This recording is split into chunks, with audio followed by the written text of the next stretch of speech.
Kalau kita ada masalah, jangan pendam. Sebab kemampuan badan kita, otak kita kadang-kadang tidak mampu untuk menanggung semua masalah ini seorang diri. Kalau perlu angkat bendera putih, angkat. Kita menangis sebenarnya, kita membuang segala masalah dalam diri kita. Tapi menangis saja tak cukup lah kan. Kita kena berikhtiar. Itu saya nak kata. Menangis saja tidak cukup. Kita kena berikhtiar. Kalau kita perlu kepada orang lain, kita kena minta pertolongan pada orang lain.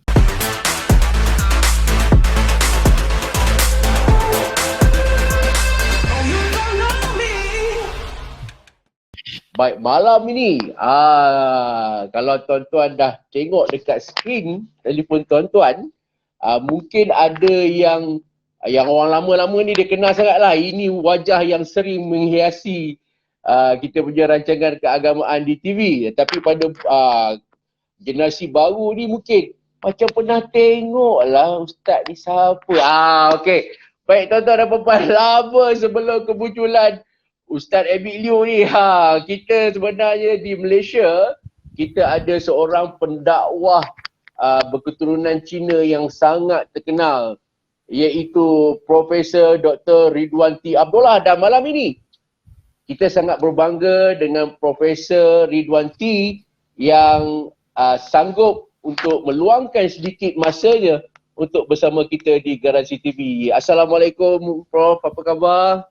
Waalaikumsalam warahmatullahi wabarakatuh. Baik, alhamdulillah. Nampak? Dengar suara dia pun kita dah tahu dah. Kalau tutup mata pun kita dah dengar.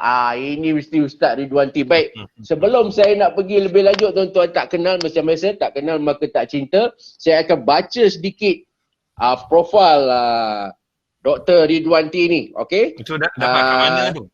Ini saya godek-godek ya Prof. Kalau tak betul Prof kena betulkan. Takut yang lama. Okey, tak apa. Tapi nanti Prof update dengan saya. Okey, kalau ada di depan mata saya ni, Prof berkelulusan ijazah sarjana muda sains politik daripada UKM, master kajian strategik daripada UKM, PhD politik dan kerajaan daripada UPM, diploma pengajian Islam UIA. Oi, banyak ya. Betul Prof? Itu dia. Maknanya kita tak salah orang lah bawa Prof pada malam ni. Dan untuk pengetahuan tuan-tuan, Prof kini adalah seorang menjawat jawatan profesor di Institut Penyelidikan Produk dan Ketamadunan Melayu Islam Universiti Sultan Zainal Abidin ataupun UNIZA. Betul Prof Itu yang lama. Saya sekarang ni di Pusat Pengajian Teras.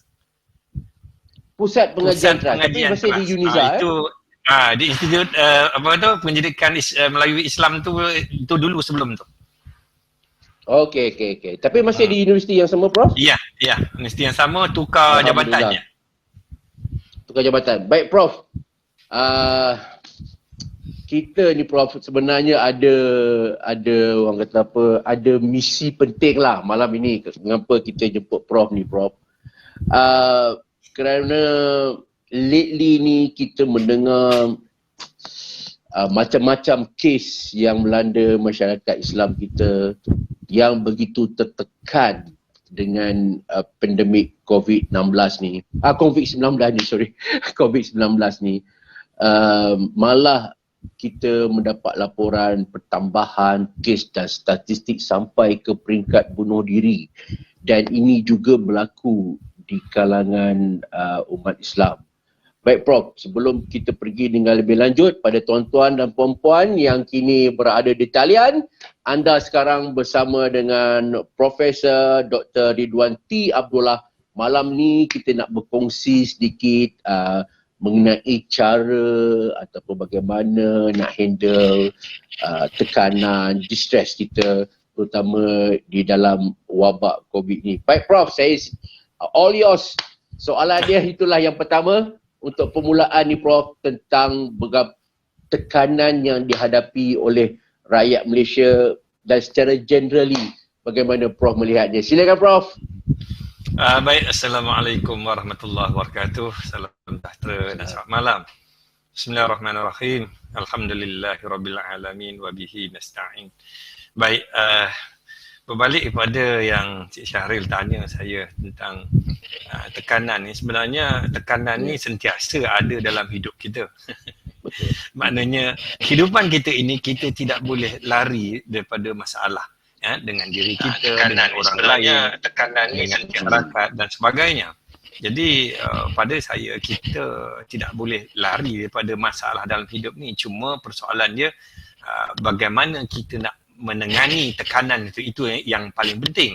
Dalam keadaan hari ini, Cik Syahril, kita sudah lebih pada setahun kita berhadapan dengan wabak ni. Jadi saya melihat kepada trend di hari ini, maknanya pada masa akan datang, saya tidak fikir wabak ini akan berakhir dengan begitu saja. Pada saya, dia akan terus berpanjangan.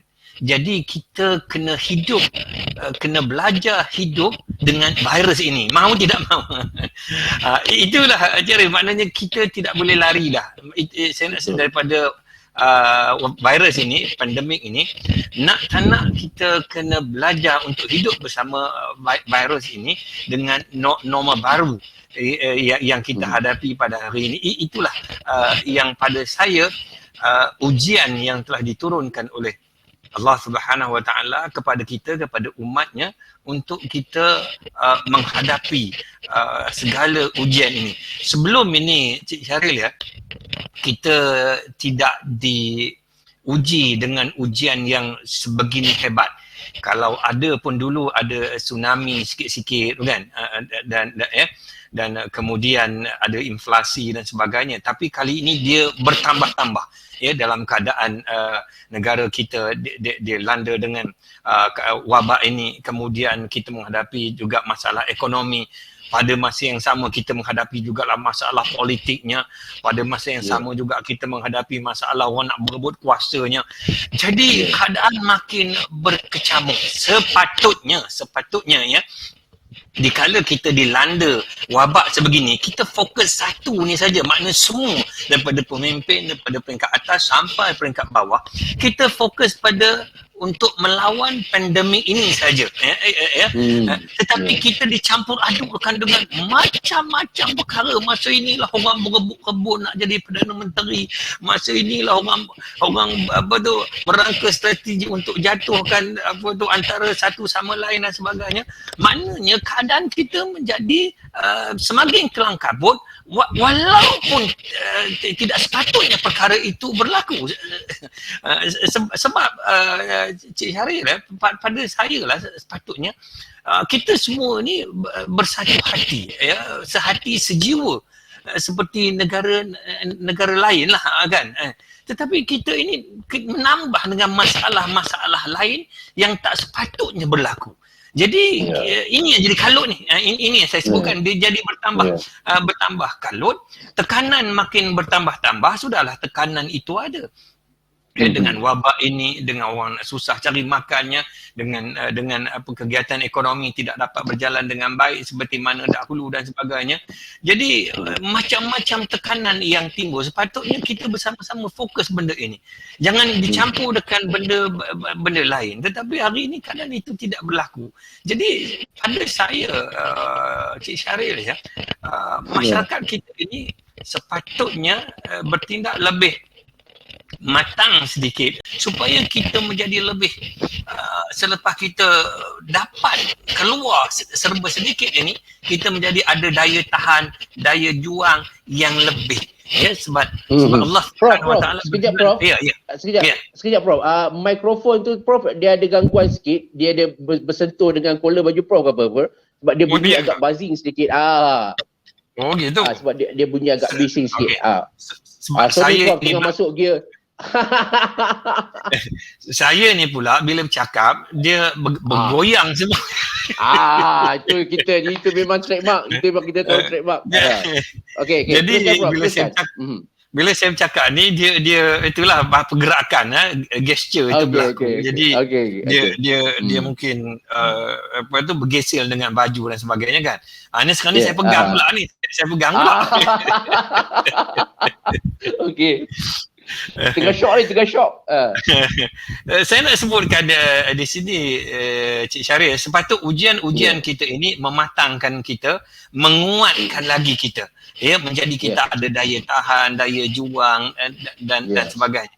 Tetapi masalahnya hari ini kita tambah lagi dengan masalah-masalah lain yang kita buat sendiri, yang kita cari sendiri. Ini yang tidak sepatutnya berlaku pada saya lah. Ini pada pandangan saya, bukan? Pada saya, kalau ikutlah pandangan saya ni, sepatutnya hari ini kita fokus bagaimana kita nak menghadapi, bagaimana kita menyelesaikan masalah orang tak ada kerja, anak-anak muda yang tak ada kerja. Fokus benda-benda tu je, tak perlu mana pemimpin fikir benda-benda lain. Tetapi bila ada orang merancang nak menjatuhkan dan sebagainya, maknanya dia kena fikir pula macam mana nak counter balik. Ini masalahnya Cik Syaril. Akhirnya kita tidak boleh fokus. Macam kita lah hari ni kan, macam kita tengah menyampaikan forum kat Garasi TV ni, tiba-tiba ada orang kacau saya. Bila kacau, dia disturb saya tidak boleh fokus. Sama juga pemimpin Cik Syaril. Bila kita kacau dia dan sebagainya, dia pula kena counter balik lah. Bukan? Begitulah lumrah kehidupan manusia itu. Jadinya kita tidak dapat fokus sepenuhnya kepada masalah ini. Pada saya Cik Syaril, soal orang kata pandemik ini, wabak ini, kita dah tak boleh lari dah. Kita kena hidup dengan dia dah sekarang ni. Dan kita kena hidup dan kita kena bersedia untuk melawan dia sampai bila-bila. Dia akan datang varian baru selepas ini, yang kita tak tahu lagi apa namanya, kan? Sekarang kita sebut sebagai Delta lah, dan macam-macam nama lagi, kan? Jadi kita kena hidup dengan keadaan begini dan kita kena bersedia, Cik Syaril. Dan itu sebenarnya kita sebenarnya. Allah Subhanahu Wa Taala jadikan kita ini, dia suruh kita bersedia sepanjang masa. Wa'iddu lahum mastata'tum min quwwah. Maknanya Allah nak kita bersedia sepanjang masa dengan segala kekuatannya. Jadi untuk melawan ini kita kena kuat. Dan kalau kita lemah, bagaimana kita nak lawan, Cik Syaril? Setakat tu dulu. Itulah kalau siapa yang pernah tengok Prof yang selalu mengikuti Prof ni kalau dia mula bercakap, anda kena standby. Sebab semangat Prof ni, kalau kita tengok dalam TV, kalau dia menyoal orang, takut panel yang bersama Prof. Kali ni saya yang nak menyoal, saya pula rasa risau. Sebab Prof ni dia betul enthusiast dalam dia punya topik. Prof, ini yang kita rakyat sekarang stres. Sebab macam Prof kata tadi, kita ni berhadapan dengan penyakit yang membunuh, kita berhadapan dengan lockdown, PKP, tak boleh bekerja dan sebagainya. Tetapi at the same time, kita terpaksa berhadapan dengan kerenah orang-orang politik ni yang sangat memeningkan, Prof. Masing-masing bercakap tentang hendak menguasai kerajaan, kononnya atas kerana merasakan bahawa kerajaan yang ada, sedia ada, gagal ataupun tak mampu untuk deliver. Jadi saya nak tanya sikit bab ni kerana latar belakang Prof sendiri sebagai orang yang ini kita tuan-tuan kena ingat, ini kita bukan bercakap soal politik, tetapi kita sedang bercakap tentang kajian, memandangkan Prof sendiri dia punya kepakarannya adalah dalam bidang kajian politik. Jadi itu kita nak tahu daripada pendapat academician macam Prof ni. Politician di Malaysia ketika ini merasakan the present government gagal untuk deliver. That's why dia orang mahu rakyat supaya melakukan perubahan, mahukan parlimen bersidang lah sebagainya, dan ada gerakan di belakang tabir mahu menukar kerajaan. Dalam hal ini, kalau berdasarkan pemerhatian dan juga kajian Prof lah, adakah benda sebegini berlaku? Ialah sekarang ni bukan Malaysia, dia satu dunia berhadapan pandemik yang sama. Adakah di negara-negara lain juga berlaku senario yang sedemikian rupa, Prof? Boleh kongsi sikit dengan kita? Ke orang Malaysia je yang sibuk ni, dekat Perancis tak berlaku, kat ni tak berlaku, Malaysia je yang sibuk. Itu nak dengar tu, kan satu dunia, Prof? Tidak. Kalau kita bandingkan dengan negara-negara lain di dunia, ada 195 ya lebih kurang lah. Negara-negara di dunia ni setakat ini ada lebih kurang 195 buah tak kecoh macam kita ni. Oh ya ke? Kita je rupanya. I see. Boleh ulang boleh. Ya. Adalah berlaku sikit-sikit kan, tetapi tak sekecoh macam kita ni. Perebutan kuasa itu dah terlampau obvious, nampak sangat perkara itu dah. Kenapa tidak kita tunggu dulu bagi selesai semua masalah ini dulu, dan kemudian dah selesai elok barulah nak berkocoh ke nak apa ke, biar masa itu orang kata lantak lah kan.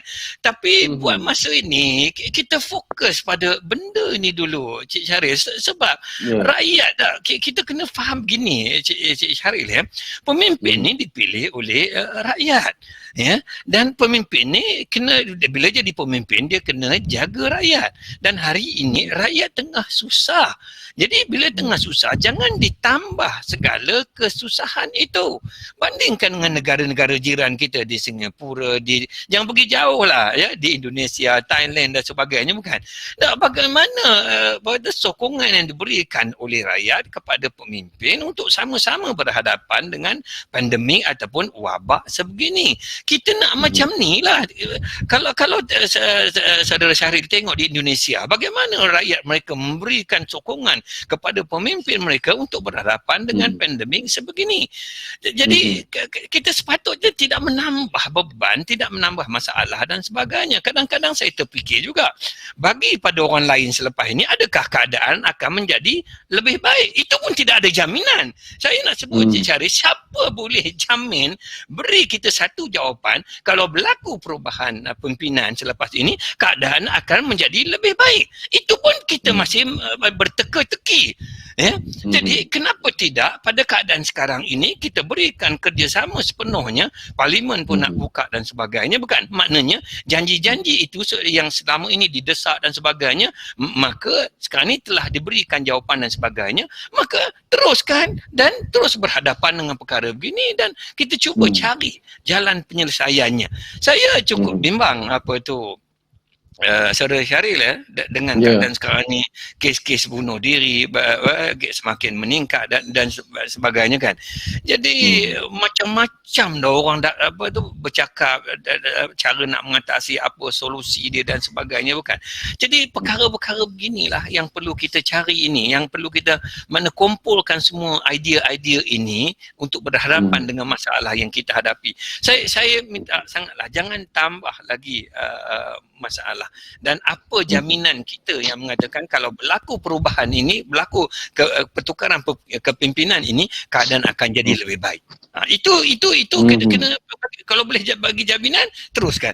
Tapi siapa boleh jamin perkara ini? Prof, kita lihat antara faktor utama pertambahan ataupun merebaknya kes COVID-19 ni adalah pilihan raya negeri Sabah. Ini memang diakui, ini bukan rahsia lagi. Fakta memang menunjukkan, mula-mula itu kita dah mula steady istilah dia, tetapi bila berlakunya pilihan raya Sabah, kita dapati bahawa kes tiba-tiba kembali melonjak. Dan sekarang ni pula ada desakan bahawa untuk mempercepatkan pilihan raya dan sebagainya. Dikatakan bahawa kalau kita tidak, antara masalah yang berlaku di Malaysia ni, kerajaan kita tidak begitu stabil. Sokongan pada the present government is not that solid hingga membuatkan banyak keputusan yang dibuat seperti dalam bahasa orang sekarang ni, tak ada grup WhatsApp ke? Kan ada menteri yang ni cakap lain, tak lama kemudian menteri ni cakap lain. Jadi ada yang berpendapat bahawa it's about time untuk kita change the government because the present government tidak solid, tidak kuat dan kukuh. That's why kita perlukan pilihan raya. Betul ke perkara itu, Prof? Menurut pengamatan Prof. Dia begini, saudara Syaril kita tengok negara lain tak ada pilihan raya pun. ya, pandemik dia, wabak ni pun meningkat juga. Ya, kita tengok di Indonesia hari ni peningkatan agak begitu menakutkan, dan itu juga di Thailand dan sebagainya. Saya rasa kalau nak dikatakan pilihan raya Sabah itu semata-mata faktor yang melonjakkan lagi, saya kata kita perlu fikirkan lagi lah, sebab dia banyak sangat faktor yang menyumbang ni. Banyak negara tak ada pilihan raya hari ni, ya, tetapi berlaku juga pandemik sebegini, ya, virus tu datang bersama manusia itu. Ya, bila kita tak jaga SOP dan sebagainya, itu yang semakin meningkat. Kita tengok hari ini di negeri Selangor kan, kita tengok antara negeri yang paling tinggi itu. Kenapa dan mengapa? Sedangkan bila kalau kita nak katakan pilihan raya Sabah tu dah lama dah, apa tu Cik Syarif, dan kemudian kita turun kan, dan kemudian kita naik balik, ya kan. Jadi pada saya, oleh kerana ya tempoh pilihan raya masih panjang lagi, itu ya masih ada lagi. Jadi biar keadaan reda, pada saya lah, saya fikir pilihan raya itu akan berlaku. Dia tetap akan berlaku dalam sistem demokrasi. Jangan risau. Dia jangan risau, dia mesti akan berlaku setiap 5 tahun. Perkara itu pasti akan datang, dan pada pandangan saya, dalam keadaan yang kerajaan hari ini tidak stabil ini, dia akan berlaku lebih cepat lagi daripada yang kita jangkakan. Tetapi biar keadaan reda dulu, biar keadaan rakyat kenyang semuanya, perut tidak ada yang lapar, ya, tidak ada lagi timbul bendera putih naik dan sebagainya, bukan. Biar keadaan itu reda dulu, lepas itu buatlah pilihan raya pun. Dan saya yakin pilihan raya kali ini dia akan berlaku dalam norma yang baru, Saudara Syarif. Dia akan berlaku kan. Tapi nanti bila berlaku pula pilihan raya buat secara online, nanti ada pula suara-suara jadi begitulah. Yang tak setuju akan berlaku penipuan dan sebagainya. Saya nak sebutkan kepada Saudara Syarif, akan datang ini semua kerja kita ini kebanyakannya kita akan melakukan secara alamiah macam ini, macam malam ini, ya, dan transaksi ekonomi, perniagaan dan sebagainya, semua kebanyakannya akan menggunakan online dan sebagainya. Dan begitulah juga pilihan raya akan datang, tidak dapat lari daripada perkara sebegini, Saudara Syahril. Dan pasti selepas itu adalah suara-suara nanti akan mengatakan akan berlakulah penipuan dan sebagainya. Jadi sekarang ni saya mengharapkan sangat, sekarang ni buat baik pun salah, buat salah lagi salah lah. Jadi saya mengharapkan kalau pada dalam keadaan hari ini, kalau itulah jalan yang terbaik yang perlu kita lakukan untuk menghadapi pandemik ini, orang nak kata apa pun, Saudara Syarif, katalah. Kehidupan perlu diteruskan. Apa yang baik itu kita perlu teruskan. Kita perlu hadapi bersama-sama. Tak perlulah pada saya kita nak bunyi lagi ke? Ada sosek-sosek lagi. Bagus, terbaik. Kita tak perlu hiraukan lagi suara sumbang nak berkata apa. Yang mana baik ambil, ya, yang mana baik kita ambil, yang mana yang kita rasa tak perlu ambil kita tolak ke tepi. Pada saya sekarang ni Cik Syarif, kita perlu fikirkan tentang soal rakyat, masa depan rakyat, terutamanya yang B40, yang miskin ini, yang tak cukup makan. Kita ni Saudara Syarif, ya, alhamdulillah dah maknanya, tetapi apa pun berat mata memandang, berat lagi bahu yang memikul tu. Kena ingat tu. Ya, kita sekarang ni mungkin tak menghadapi masalah, Cik Syarif, kita boleh berforum dan sebagainya, tetapi orang yang menghadapi tu, itu yang perlu kita tackle. Dan itu yang bersama-sama NGO yang lain bantu supaya mereka dapat kenyang perutnya. Saudara Syarif lah, kena ingat ni, manusia ni bila perut dia kosong, bila perut dia lapar, dia akan lakukan apa saja, termasuk boleh mengambil nyawa orang lain. Ini kita kena ingat itu. Psikologi manusia ni, bila perut dia lapar, bila anak dia merengek nak makan, dia tidak dapat sediakan, dia akan lakukan apa saja walaupun nyawa dia tergadai, nyawa orang lain tergadai. Itu yang perlu kita fikirkan, ya, supaya apa yang telah berlaku sebelum-sebelum ini kita tidak ulangi lagi. Jangan ulangi perkara-perkara yang sepatutnya kita jadikan teladan, dia berulang lagi padahal kita tahu cara nak menangani masalah ini. Macam tu. Prof, kita dah ambil satu soalan sebelum kita pergi dengan lebih mendalam lagi. Ini kita ambil soalan daripada saudara Bun ni. Kata dia, Prof, apa pandangan Prof cadangan penubuhan MPN untuk mengatasi masalah politik kacau bilau ni, yang baru-baru ni kecoh nak tubuhkan MPN itu. Prof, boleh Prof ulang MPN sekali? ni dia banyak konotasi dia. Majlis Profesor Negara pun MPN juga. Ya. Yang MPN merujuk kepada apa? MPN yang merujuk pada majlis apa tu? Yang perundingan negara ke apa ke tu? Yang ya. Dia kena spesifik tu. Dia MPN ni banyak konotasi dia. Pelan dia merujuk pada pelan pemulihan negara ke? Saya tak pasti tu. Jadi saya rasa dia rujuk pada pelan pemulihan negara ni. Yes, saya rasa dia rujuk pada pelan pemulihan negara ya. Dia merujuk kepada apa, Saudara Syaril? Pada saya ya, kalau pelan pemulihan yang telah ini adalah hasil daripada idea-idea semua pakar-pakar yang telah berunding ya, yang telah berbincang dan sebagainya kan. Jadi kalau pemimpin negara ya telah menggariskan pelan pemulihan tu, dan pelan pemulihan tu memang dia memang boleh menyelesaikan masalah, memang boleh berjalan dengan baik dan sebagainya, kita apa salahnya kita bagi peluang untuk kerajaan merancang apa yang terbaik untuk negara ini, dan selepas itu kita tengok hasilnya ya. Pada saya saya tidak fikir sekarang ni keputusan itu dibuat oleh hanya satu orang, tetapi semua keputusan ini telah dibuat dengan berbincang dengan berbagai-bagai pandangan yang telah diambil daripada semua sektor, daripada semua pakar. Dan kita kena ingat ya, setiap kalau kita tengok pemimpin negara kita, setiap kementerian pun dia ada penasihat-penasihat mereka, pakar-pakar yang memberikan. Kalau di peringkat universiti macam-macam pakar yang telah dilantik dan sebagainya bukan. Jadi saya fikir kalau setiap pelan pemulihan ekonomi dan sebagainya ya yang telah dirancang, yang telah di plan dengan baik dan sebagainya, saya rasa kita bagi peluang untuk dia berjalan. Mudah-mudahan kita doa kepada Allah Subhanahu Wa Taala dia akan berjalan dengan baik. Cuma saya nak tahu apa yang dispesifikkan kepada MPN itu, sebab pada saya MPN ni konotasinya banyak sangat itu. Ya. Baik, kepada saudara Bun yang tanya pasal MPN tu, saya percaya ia merujuk pada Majlis Pemulihan Negara tu.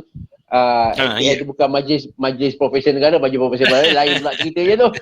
Okey, tuan-tuan dan puan-puan, selama tadi dan hampir setengah jam tadi, kita sentuh sikit bab politik. Bukan sebab apa tuan-tuan, pada yang baru kenal Profesor Ridwanti ni, bidang kajian beliau walaupun mempunyai kelulusan juga dalam bidang agama Islam, tapi kepakaran beliau adalah mengenai politik. That's why kalau orang lain sembang pasal hukum hakam semua ni, kita di garasi ni nak sentuh sikit bidang kepakaran Prof Ridwanti ni sebenarnya. Itu yang kita sentuh sikit mengenai politik daripada orang yang membuat kajian. Baik Prof, ini tadi kita bercakap tentang negara. Kita bercakap tentang politik lah, berebut jawatan apa semua. Ini kita nak pergi kepada rakyat at large. Kalau kita lihat Prof, kita sangat sedih kerana seolah-olah kita belum bersedia, ramai rakyat di bawah belum bersedia untuk menghadapi benda ini, sebab dengan peningkatan kes distress termasuklah kes bunuh diri sebagainya, ia sangat menyedihkan.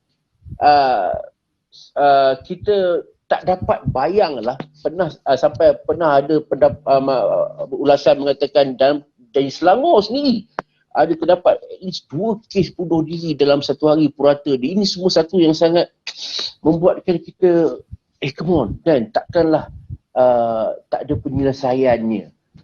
Maknanya mereka yang berhadapan dengan masalah ini seolah-olah tidak menemui jalan keluar. Dalam sejarah Islam sendiri kita pun tahu bahawa pandemik ini bukan baru. Zaman dulu pun kita dengan sampai ada penyakit, macam-macam penyakit kusta, kita ada macam-macam penyakit bahaya yang berjangkit yang juga disebut dalam Quran. So Prof, boleh tak kita nak tahu bagaimana agaknya masyarakat ketika itu bila berhadapan dengan masalah yang besar sebegini? Mungkin penyakit dari segi jenis dia mungkin berbeza, tetapi senarionya mungkin sama. Bagaimana Islam menjelaskan mengenai masalah pandemik dan juga bagaimana untuk mengatasi ini, Prof?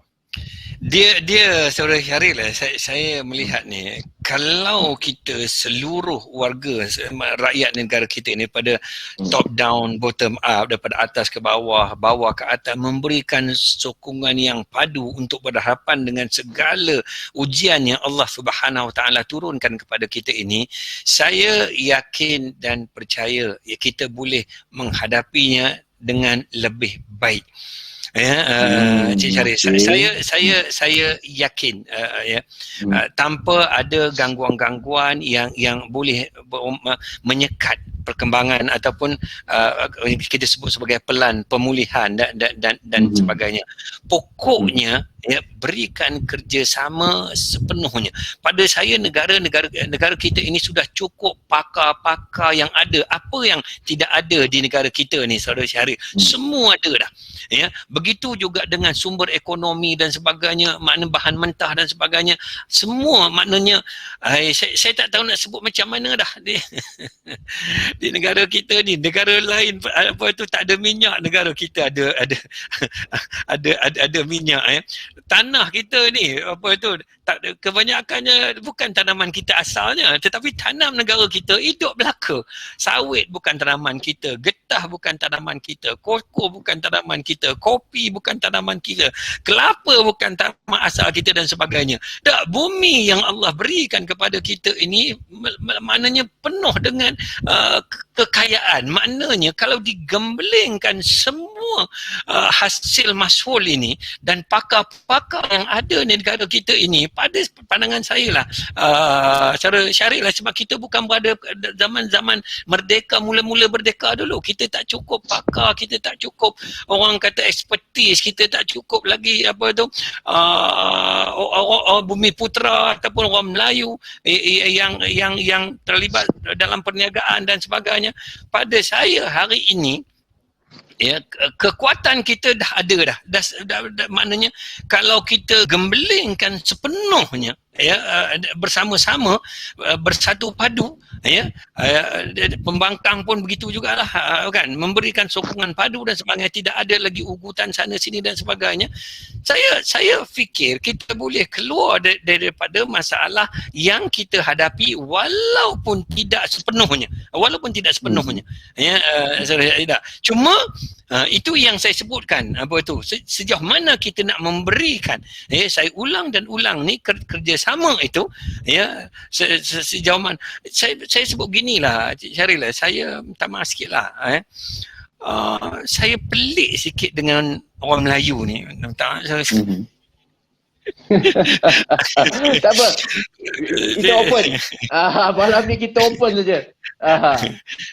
Saudara, saya peliklah sikit dengan orang Melayu ni. Saya tak tahulah, kan, tapi nanti bila saya sebut nanti takut sensitif pula kan saya cakapkan tentang sesuatu bangsa dan sebagainya. Tetapi saya selalu membandingkan antara bangsa saya dengan bangsa Melayu. Ini perbincangan dua alam yang saya selalu bawa, kan. Okey, kebenaran itu pahit sebenarnya, Prof. Itu normal. Okay. Saya orang Cina, saya dibesarkan dalam keluarga Cina, budaya Cina dan sebagainya, dan pada masa yang sama saya ini telah memeluk agama Islam, kan, saya bersama dengan masyarakat Islam, saya kena jaga agama saya kena jaga saudara-saudara seagama saya dan sebagainya, kan. Kalau Cik Syaril tengok kesatuan, perpaduan, kesungguhan orang Cina dalam berhadapan dengan pandemik ini. Kalau Saudara Syaril tengok ketika tahun baru Cina bandingkan dengan hari raya kita lah, kan. Tahun baru Cina baru-baru ini, kalau kita tengok pandemik wabak kita ini tidak mencanak naik. Dia tidak naik secara inilah, kan. Sebab orang Cina ni dia bila bab berkaitan dengan nyawa, berkaitan dengan ekonomi hidup, dia memberikan fokus. Ini saya nak sebut dia Syaril. Betul. Saya minta maaf lah. Saya bukan tak kata saya bukan kata Melayu tak fokus, tapi saya kena sebut memang dia pahit, tetapi nak buat macam mana? Dia cukup jaga soal SOP ni. Soal kilang tak jaga SOP, dia nak kau keuntungan tu, itu soal lain. Tetapi saya melihat mereka sangat menghargai nyawa, mereka sangat menghargai perlunya penyediaan yang cukup untuk hidup, kumpul duit banyak-banyak dan sebagainya, bukan? Sebab itu walaupun ada kadar bunuh diri di kalangan bangsa, itu memang kita tidak dapat elakkan. Dalam ramai-ramai ini mesti ada yang seorang dua yang terkena, bukan? Tetapi segi persediaan ini macam ada lain macam tadi saja. Dan sesama mereka, saudara Syaril, tidak banyak sengketanya. Sesama mereka tidak banyak sengketanya. Contohnya isu musangking. Ini sentuh isu ni dia jadi politik lah lagi, bukan? Kita boleh tengok isu musangking ni, tanah musangking lah, tanah haram yang diterokai dan sebagainya. Tengok bagaimana mereka bersatu hati, sehati, solidariti, sehati, sejiwa dan sebagainya. Tengok kita pula sesama kita ni yang orang lain yang makan nangka, kita yang kena getah dia. Tengok, kita yang jadi over, sesama kita berkelahi antara satu sama lain, sedangkan mereka solidariti dia, perpaduan dia sangat mantap dalam soal tentang nak perkuatkan lagi ekonomi mereka dan sebagainya.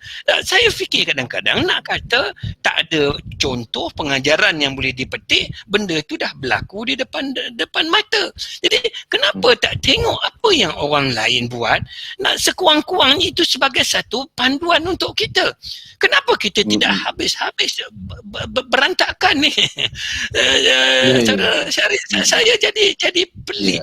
Jadi bila saya berbuat perbandingan ini, saya merasainya. Dan pada dulu lagi sehingga saya dilabelkan lebih Melayu pada Melayu, apabila saya banyak bercakap tentang kepentingan orang Melayu, saya banyak menasihatkan orang Melayu, dan macam-macam lagi lah saya bercakap soal ini. Bukan kerana Melayu tu sangat, Cik Syaril. Saya melihat kepada seagama itu yang lebih besar. Saya melihat seagama itu. Kalau tidak, apa artinya saya memeluk agama Islam? Apa artinya saya memeluk agama Islam kalau saya tidak peringatkan saudara seagama walaupun tidak sebangsa?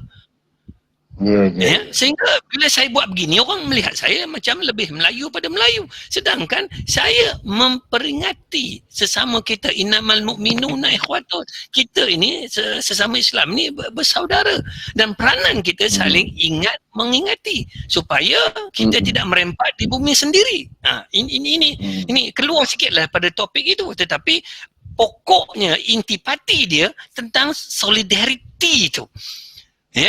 Soal kesepaduan kita, perpaduan kita di situ. Tetapi kalau sesama kita bergaduh macam nak rak, macam kita ni bukan seagama dah. Kita bergaduh ni macam kita bukan seagama dah, bukan sebangsa dah. Kalau saudara Syahril nak bergaduh dengan saya, ada sebab. Mungkin bangsa berbeza, budaya berbeza, mungkinlah di situ ada sebab, kan. Tetapi saya selalu sebutkan di sini, ini saudara semua sebangsa dan seagama, sebudaya, sebahasa, apa lagi. Semuanya sama. Jadi kenapa tidak boleh persamaan itu diambil untuk menguatkan kita, untuk menyatu padukan kita? Kenapa itu tidak berlaku? Sedangkan kalau dibandingkan dengan bangsa saya ini, saya dah selalu sebut dah. Bila saya sebut ni seolah-olah saya mengulangi balik apa yang saya dah sebut dulu. Dan apatah lagi tuntutan agama kita ini. Itu perkara yang perlu kita fikirkan dengan lebih lanjut, Saudara Syahril. Setakat tu. Prof, jangan kata itu. Dalam komen pun tak puas hati lagi. Kan ada yang ni tak puas hati dengan ni, itu dalam komen. Kan? Okey, alang-alang dah Prof sebut tentang nak tegur bangsa Melayu apa semua ni kan. Dan betapa solidariti orang Cina ni. Saya rasa bukan mudah untuk menjadi Profesor Ridwan T. Abdullah. Saya rasa lah, mungkin Prof boleh betulkan saya. Pertama, kalau Prof bercakap tentang betapa pentingnya orang Melayu bersatu dan sebagainya, Prof mungkin akan mendapat kencaman daripada bangsa Prof sendiri. Apabila Prof bercakap pula tentang bangsa Prof, mungkin bangsa lain pula dia tak puas hati. So saya rasa kalau siapa yang berada dalam kasut Prof ni, dia memang menapi masalah macam tu. Sebab Prof dilihat, macam Prof sendiri cakap tadi, ada orang kata Prof ni lebih Melayu pada Melayu.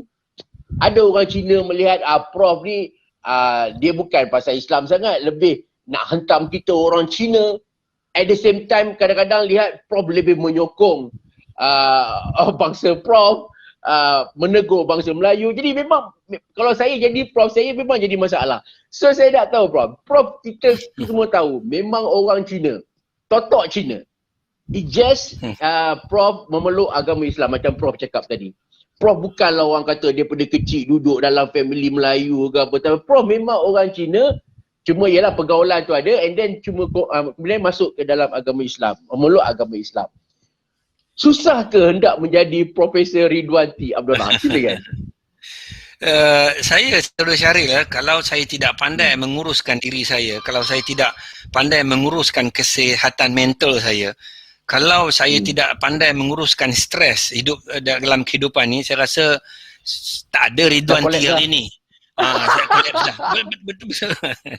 Tak betul. Okay. Saya bukan saja berhadapan dengan bangsa saya sendiri.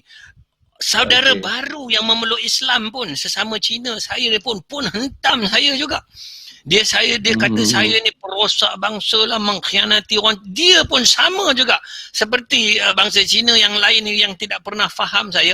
Yang mu'alaf, sesama mu'alaf pun tak faham juga saya ni. Itu belum lagi dengan orang-orang Melayu lain dan sebagainya. Saya nak sebutkan Saudara Syahril, dulu memang saya orang kata stres gila lah. Itu bahasa orang muda gitu lah. Memang hari-hari menangis. Kita, pasal apa begini? Aku masuk Islam salah. Bukan. Jadi, apa perlu aku buat? Aku tak kacau orang lain pun. Saya masuk Islam, saya tak kacau orang lain pun. Tetapi kenapa jadi begini? Aku hanya menjalankan tanggungjawab aku. Apa yang Islam yang saya faham dan sebagainya, saya jalankan tanggungjawabnya. Saya sampai ke hari ini, baru-baru ni, saudara Cina, mu'alaf telefon saya. Dia marah saya. Kenapa? You pertahankan marah dengan peneroka-peneroka haram musangking dan sebagainya, bukan? Dia kata, you tahu tak, you punya pendapat ni merosakkan dakwah pada orang Cina dan sebagainya. Saya terkejut jugalah bila dia tiba-tiba telefon saya dan sebagainya, bukan? Saya kata, you kena faham dulu isu ni, kenapa saya bercakap. Baca sepenuhnya kenyataan saya, baca sepenuhnya artikel saya. Jangan serang, baca sekat-sekat. Sekarang ni kita begitulah, ambil sekat-sekat. Itu yang dijadikan sebagai isu untuk menjatuhkan seseorang. Itu tidak betul. Itu bukan cara kita. Dengan sebab itu saya kata, kalau nak betul-betul, mari kita bersemuka, cakap. Dia nak tanya apa, saya boleh jawab. Macam malam ini, tanya apa pun, saya akan jawab. Bukan? Tetapi jangan buat serkap jaram begini, jangan buat fitnah macam ini dan sebagainya. Saya nak sebut, saya dulu dengan masuk Islamnya nak settle dengan masalah dengan keluarganya, saudara maranya dan sebagainya, bukan? Dengan orang lainnya, dengan orang Melayu, dengan mu'alaf, macam-macam itu. Itu kalau tak kuat, Saudara Syahril, Kalau Ya. Islam yang saya anuti itu, saya tidak anuti dengan kefahaman yang betul-betul saya faham. Sebab itu saya masuk Islam ni bukan kerana nak kahwin, bukan kerana ada benda-benda lain. Kerana saya dah kaji betul-betul lah baru saya masuk itu. Ya, saya masuk dengan ada kekuatan. Dengan Islam lah agama yang telah memberikan saya kekuatan untuk berhadapan dengan semua masalah ni, semua masalah cabaran yang datang ni, sehingga kan saya meletakkan diri saya, orang nak kata apa pun katalah, janji ya Allah Subhanahu wa taala redha dengan kehidupan apa yang saya buat ini, ya, manusia lain nak marah-marahlah, jangan Allah marah pada kita sudah, ya. Luar biasa. Saya ya, kalau kita nak cara orang nak Syaril ya, buat baik pun dia kata tak baik, buat tak baik lagi tak baik lah, bukan? Macam segitu. 1000 kebaikan kita buat, dia cari apa tu satu je kesalahan kita untuk jatuhkan kita. Saya nak sebut pada saya sudah lali dengan, saya dah immune dah dengan perkara-perkara begini, ya. Saya meletakkan dalam diri saya ada Allah sentiasa bersama dengan orang-orang yang benar. Jadi saya tak perlu risau lah. Itu yang saya nak sebutkan kepada kita hari ini, ya. Dalam usaha kita nak menguruskan stres, kita berhadapan dengan masalah dan sebagainya. Saudara Syahril, kalau kita bandingkan dengan diri kita hari ini, bandingkan dengan umat Islam di Palestin, saya ya, saya dulu saudara Syahril, sekarang ni topik Palestin sensitif sikit. Okey. Saudara Syahril, bila mula-mula saya masuk Islam dulu, saya ditekan apa tu, macam-macam lah tekanan datang daripada saudara mara, adik-beradik sini dan sebagainya, bukan? Ya. Ya. Jadi saya selalu membandingkan diri saya bandingkan dengan para sahabat. Kalau kita tengok pada zaman para anbiya, para sahabat, mereka nak mengembangkan Islam, saudara Syahril, ya, sampai ada yang syahid. Kalau kita tengok dari segi dugaan yang mereka terima, yang digaji kepalanya macam-macam. Maknanya apa yang saya hadapi hari ini, berhadapan dengan masyarakat yang duk kata macam-macam ini, nak dibanding dengan umat yang terdahulu, secotek aja yang ada pada, sikit mana sangat yang ada pada saya ni, saudara Syahril, kan. Sebab itu kalau kita bandingkan dengan pandemik kita hari ini, tekanan kita hari ini, cuba kita bandingkan dengan umat Islam di Palestin itu, dengan pandemiknya, dengan tanah airnya yang dirampas, dengan keadaan mereka yang ditekan setiap hari, diserang oleh Israel, dibunuh hari-hari dan sebagainya. Saya maknanya bila kita buat perbandingan sebegini, sekurang-kurangnya kita di sini masih ada lagi orang yang beri perhatian kepada kita ketika kita perut lapar, ketika kita mengangkat bendera putih, masih ada lagi orang datang ke rumah kita. Berebut datang nak tolong, Berebut. Saudara Syarif, saya tengok kadang-kadang bukan satu kumpulan, macam-macam kumpulan datang. Selepas itu satu rumah kadang-kadang 3-4 NGO datang. Saya nak sebutkan di sini, maknanya walaupun pada awalnya kita diwar-warkan dengan adanya yang masih lagi kelaparan, yang masih, tetapi sebenarnya masyarakat kita hari ini dengan sikapnya sebegini, ya, maknanya kita masih lagi bernasib baik kalau kita berbanding dengan mereka yang di sana tu. Kalau kita tengok video-video yang dihantar kepada kita, seorang anak Palestin ini, dia minta makanan pada seorang, saya rasa saudara Syahril pun ada dia tengok, bukan? Dia kata dah satu hari tak makan. Yang menjawab itu orang dewasa tu, bagi kata, kalau kamu satu hari dah tak makan, aku dah 3 hari tak makan. Allah. Saya nak sebutkan saudara Syahril pada malam ini, bukan? Kat sana ada yang 3 hari tak makan. Kita ni walaupun ada, mungkin kita miss 1-2 kali tak makan, tetapi bila masyarakat kita dengar keadaan itu berlaku, berduyun orang betul datang bantu. Cuma bila isu bendera putih dah jadi politik pula. Ini masalah kita. Kalau benar-benar dia memerlukan hingga terpaksa angkat bendera putih, saya fikir angkatlah, ya, masyarakat kita datang dan sebagainya. Tetapi kita lepas itu kita bermain pula dengan bendera dan sebagainya, sehingga macam-macam bendera nak naik dan sebagainya, bukan? Jadi sampai bila kita nak hidup macam ini, saudara Syahril, sedangkan kita banyak lagi benda yang kita nak buat. Itu yang sebenarnya kenapa kita tidak belajar daripada bangsa lain, kenapa kita tidak belajar daripada negara lain, ya, sedangkan kita tahu benda, kecuali kita jahil, kita tak tahu dan sebagainya. Kita tahu, tetapi kita sengaja tambah masalah ini semata-mata kerana nak menjatuhkan antara satu sama lain. Isu bendera putih ni kalau tidak ditangani dengan baik, dia ada isu nak saling menjatuh antara satu sama, nak menonjolkan kelemahan satu pihak lagi. Sama juga bendera apa ni yang nak dinaikkan. Isu dia pertama, isunya satu je, tentang tak cukup makan, tentang kelaparan dan sebagainya. Jadi tangani yang itu, jangan politikkan bendera. Tetapi kita politikkan bendera itu. Ini masalahnya. Saudara Syaril, saya nak sebutkan di sini, sebenarnya saya dah letih. Saudara Syaril, gambar saya dilukis, diconteng, ditikam, gambar saya diletakkan di kawasan kubur. Kalau saudara Syaril tengok komen-komen ni, sebab itu saya dah baca komen ni, saya dah lali dah Syaril. Orang nak kutuk saya, katakanlah saya tak ambil pot pun. Itu kata kalau kita ambil pot benda-benda macam ni, kita stres, saudara Syaril. Itu yang jadi murung, jadi resah dan sebagainya. Akhirnya bunuh diri. Sebab kita semua kita nak ambil pot itu. Itu perkara yang perlu kita ambil tahu lah. Baik Prof, ada orang mengatakan bahawa Prof bolehlah cakap Prof ni gaji profesor pun dah berapa bulan-bulan ada, kami ni nak jadi rider pun order tak banyak, pelajaran tak ada, rumah sewa, duk flex sekarang ke, anak ramai.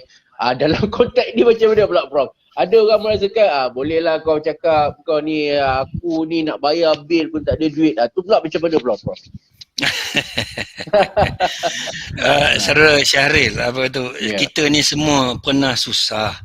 Saya dulu bila saya ambil keputusan memeluk agama Islam, saya datang ke ibu kota sebatang kara.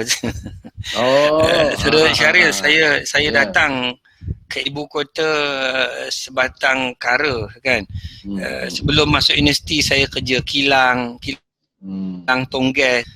Maknanya saya nak sebut pada saudara Syaril bahawa kita bukan terus lahir-lahir senang. Saya nak sebut kepada saudara Syaril, saya tidak lahir terus senang macam itu. Kalau saudara Syahril tengok sejarah hidup saya ni, walaupun ayah saya seorang peniaga, dia latih saya supaya hidup susah. Maknanya ikut macam dia, macam mana susah dulu dan bagaimana dia daripada susah dia boleh berjaya. Ya, kalau ikutlah, saya nak sebut saudara Syaril ya, bapa saya ni datang daripada dia tanah besar dulu ya, sampai ke kampung Melayu. Dia memang keadaan hidup keluarga saya memang susah dulu, saudara saya nak sebutkan. Sampai nak makan pun memang susah, sampai akhirnya daripada susah itu dia berjaya buka kedai runcit. Akhirnya dia menjadi seorang peniaga yang berjaya. Dan ketika dia berjaya menjadi seorang peniaga runcit, dia susahkan anak dia supaya belajar susah untuk berjaya. Itu budaya Cina Cik Syaril ni. Saya nak sebutkan, dia nak anak dia rasa kesusahan itu untuk berjaya, baru dia rasa erti susah itu bila dia berjaya nanti. Saya nak sebut apabila saya mengambil keputusan untuk memeluk agama Islam, saya datang ke ibu kota selai sepinggang, saya datang saudara Syaril ni ya, saya tak ada apa-apa ketika itu, belum dapat pun penawaran masuk universiti dan sebagainya. Kerja kilang, gaji masa itu tahu berapa, tak perlu saya sebutlah kan. Maknanya bukan itu yang saya kata tadi, berat mata memandang, berat lagi bahu yang memikul.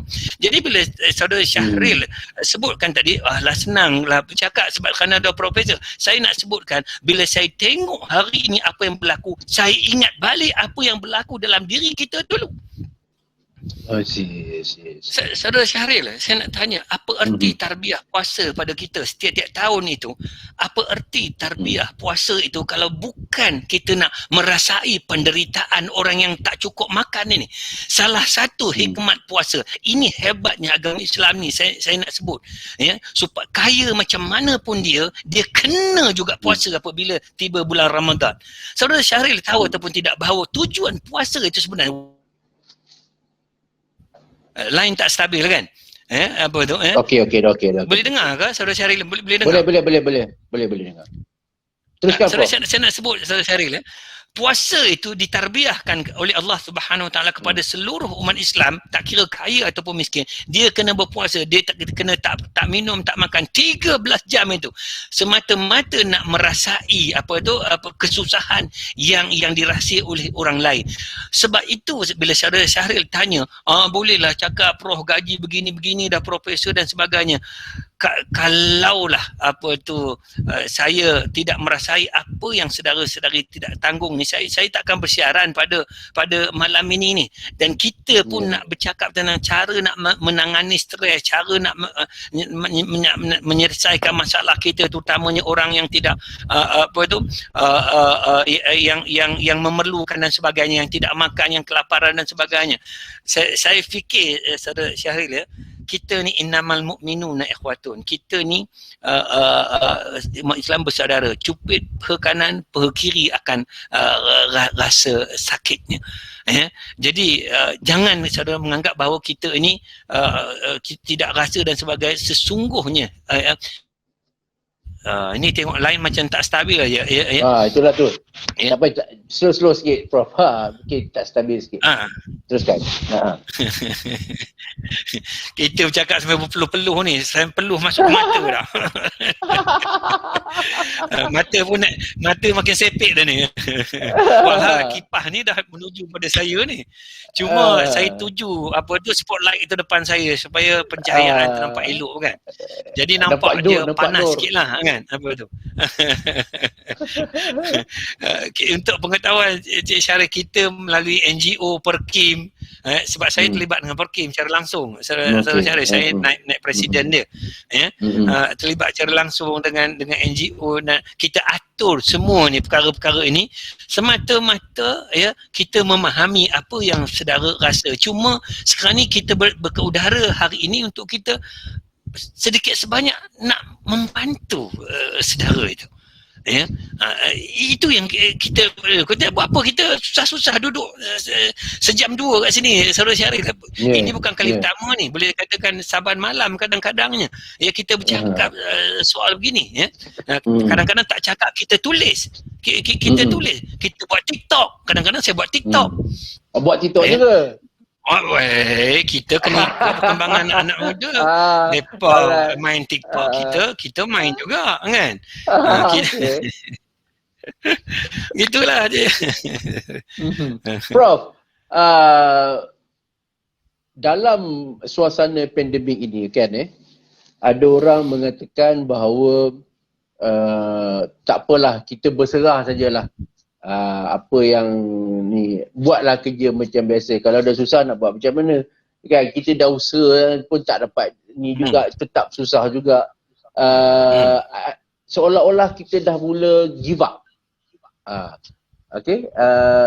Ada juga golongan di luar sana yang merasakan bahawa aku dah okey, ni semua orang lain yang tak okey ni, kerajaan lah yang tak okey, yang sampai jadi macam ni, jiran aku lah yang macam ni, bos aku lah macam ni. Maknanya sifat untuk lebih menyalahkan orang lain daripada di masa pandemik ini. Trend itu ada. Semua orang tak betul kan. Bagaimana Prof melihatnya itu? Saudara Syahril, saya sebutkan tadi, ini adalah ujian daripada Allah Subhanahu Wa Taala kepada kita, kepada umatnya, kepada seluruh manusia dan seisi alamnya. Saya nak sebutkan, kita kat sini pun macam anak saya seorang tu berlakon tu. Itulah, dah tahu tu, handsome macam bapak dia tu. Dia sampai sekarang ni tak berlakon-lakon lagi. Mana pendapat Tak, kita sebagai bapa pun kena melihat juga Syaril.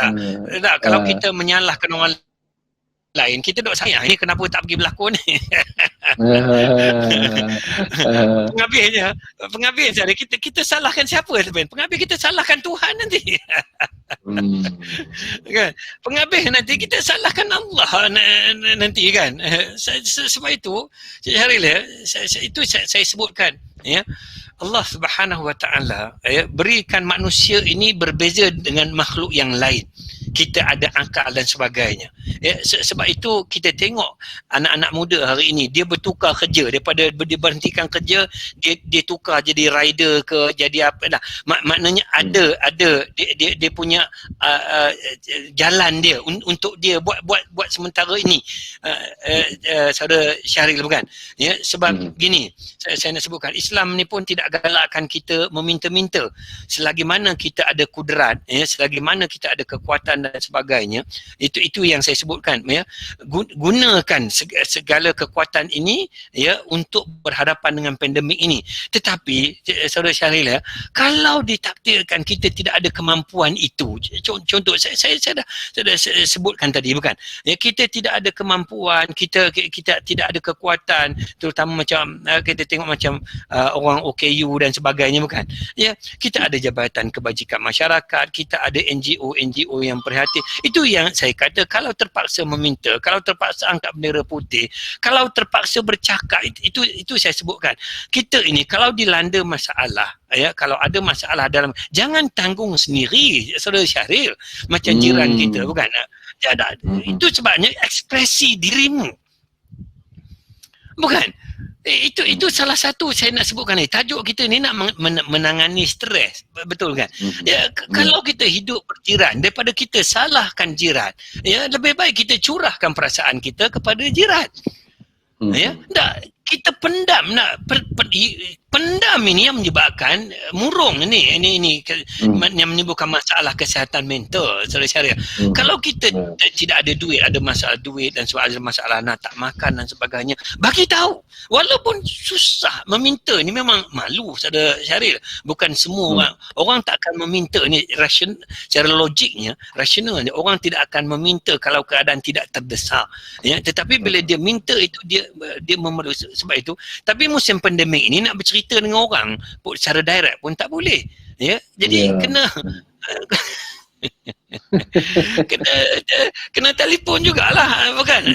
Saya nak sebutkan kepada Syahril, kalau kita ada masalah, jangan pendam. Sebab kemampuan badan kita, otak kita kadang-kadang tidak mampu untuk menanggung semua masalah ini seorang diri. Ekspresi dirimu, cerita kepada orang yang terdekat dengan kita, saudara mara kita dan sebagainya. Saya minta sangat-sangat secara kepada anak-anak muda, kepada siapa pun yang terpalit lah, yang orang kata menghadapi masalah, jangan pendam masalah ini seorang-seorang. Ya, kalau kita tak cukup makan, anak perlukan makan dan sebagainya, cakap, dengar. Itu yang kata, kalau perlu angkat bendera putih, angkat. Dan saya yakin masyarakat kita tidak akan biarkan perkara ini begitu saja. Itu yang saya cari berduyun, ramai NGO akan datang ini. Sebab itu salah satu cara nak menangani stres ini, tekanan dan sebagainya, kita kena bercerita, Cik Syaril, kena cakap dengan orang. Ya, ekspresi itu kita tak boleh tanggung sendiri. Bila badan tak boleh tanggung itu yang timbul masalah kepada diri dia itu. Macam tu.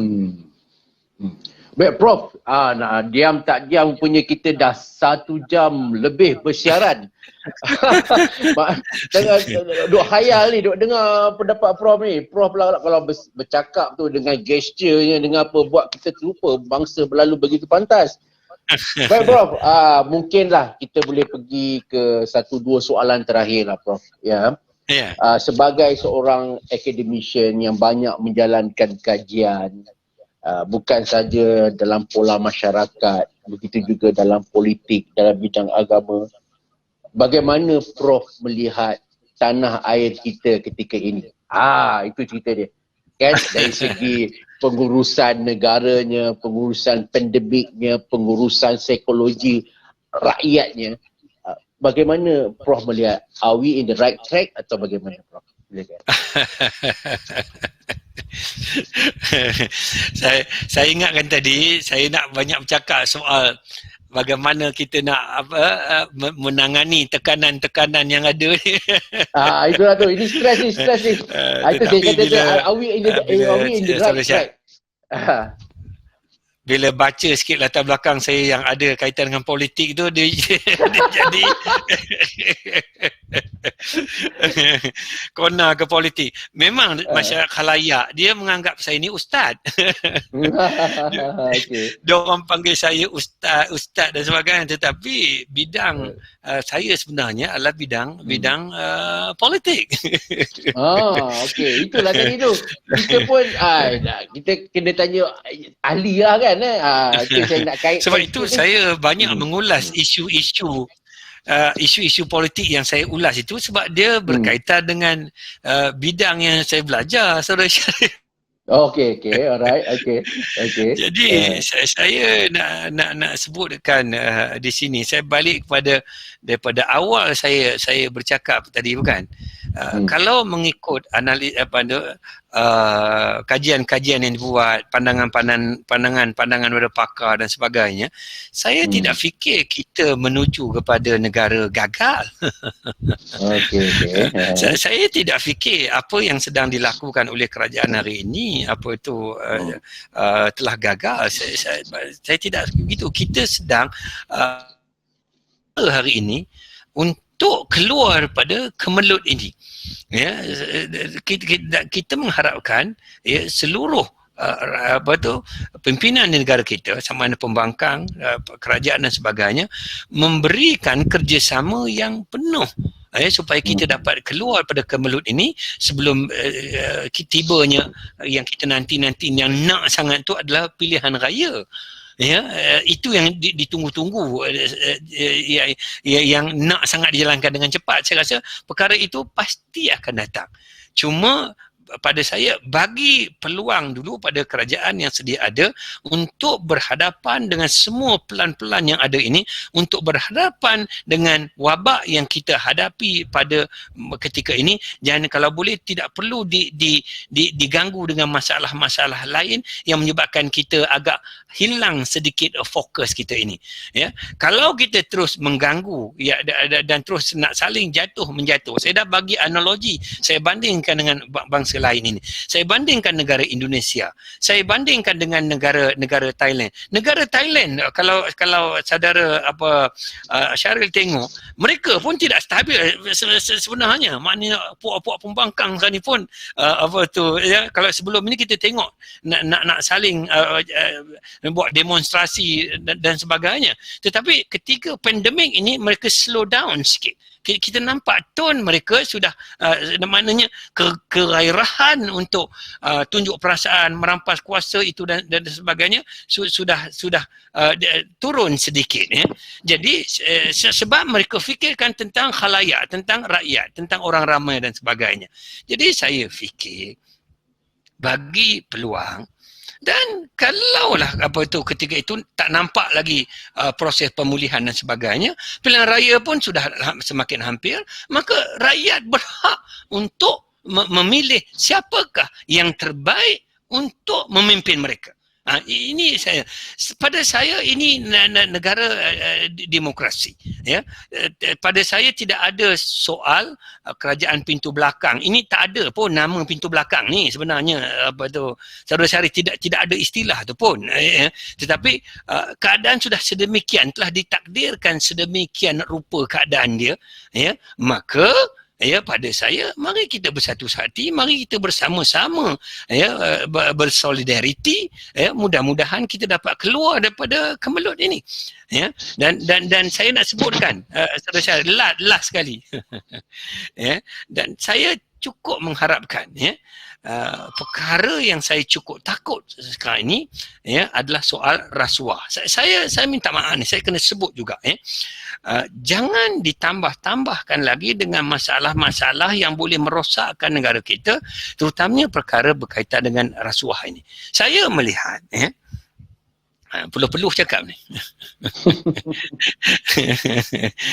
Saya melihat saudara Syahril ya, kalau negara ini diurus dengan betul secara telus tanpa adanya perkara-perkara seperti rasuah terutamanya, ini musuh nombor satu negara ini. Kalau kita kata dadah musuh nombor satu, rasuah ni pun musuh nombor satu ya. Jangan ditambah dengan perkara-perkara begini dalam kita berhadapan dengan pandemik ini, rasuah, salah guna kuasa dan sebagainya. Kalau ada perkara ini berlaku, rasuah, salah guna kuasa dan sebagainya, maka tunggulah kegagalan yang akan kita hadapi. Ya, sebab itu ya, saya sangat mengharapkan kepada mereka yang telah diberikan amanah untuk menjaga negara ini, menjaga kerajaan ini, ya, menjaga amanah ini, jalankan dengan penuh integriti niatnya kerana Allah Subhanahu Wa Taala, dan jangan adanya penyelewengan, salah guna kuasa, salah laku dan sebagainya. Ingat, ya, rakyat sedang melihat apa yang pemimpin dia buat. Saya nak sebut ni, bukan apa yang pemimpin dia cakap. Saudara Syarif kena ingat, people pay attention to what you do than what you say. Ya, saya nak ingatkan kepada pemimpin negara kita. Rakyat sedang melihat apa yang kamu buat, bukan apa yang kamu cakap. Ya. Dia melihat apa yang kita buat ini. Ya, cakap bagus macam mana pun, kalau kita tidak tunjukkan kita buat sesuatu yang boleh dirasai oleh orang lain, maknanya kita buat sesuatu yang boleh kita keluar daripada kemelut ini, ya, yang boleh menjaga rakyat ini, maka tunggulah pada suatu hari nanti. Okey, soalan terakhir, Prof. Ya. Soalan terakhir. Ya. Kita lihat benda ni juga menyumbang pada stres juga. Kalau politik ni pun menyumbang rakyat pun jadi stres. Okey, Prof, itu dari segi government lah, macam kita sebut tadi, kerajaan kena buat apa yang terbaik, kurangkan rasuah dan sebagainya untuk mengurangkan stres rakyat Malaysia.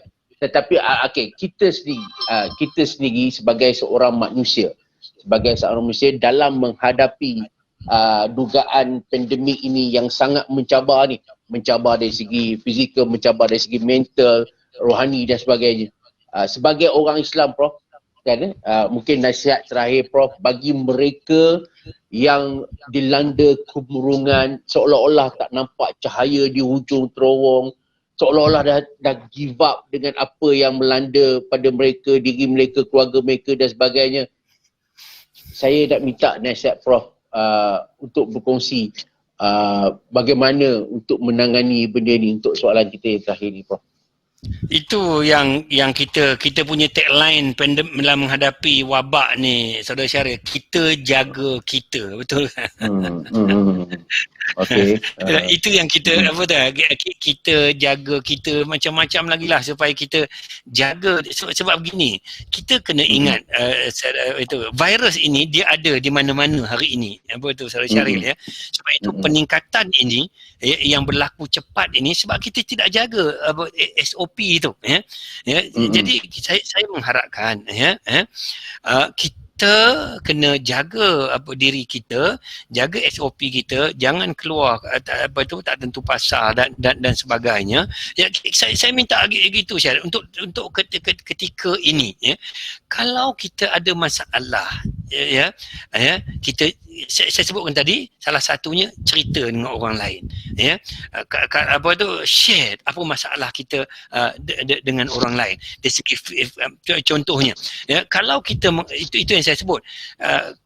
Satu lagi, kalau kita merasakan kawan kita tidak boleh membantu, di negara kita ni, Cik Syarif, kita ada pakar psikiatri, kita ada kaunselor, kita ada ustaz dan sebagainya. Maknanya pergilah kepada orang-orang sebegini untuk kita, itu yang saya sebutkan tadi, ekspresi diri kita, ya. Dan satu lagi, saya nak last kali ini, ya, kita ada Allah Subhanahu Wa Taala.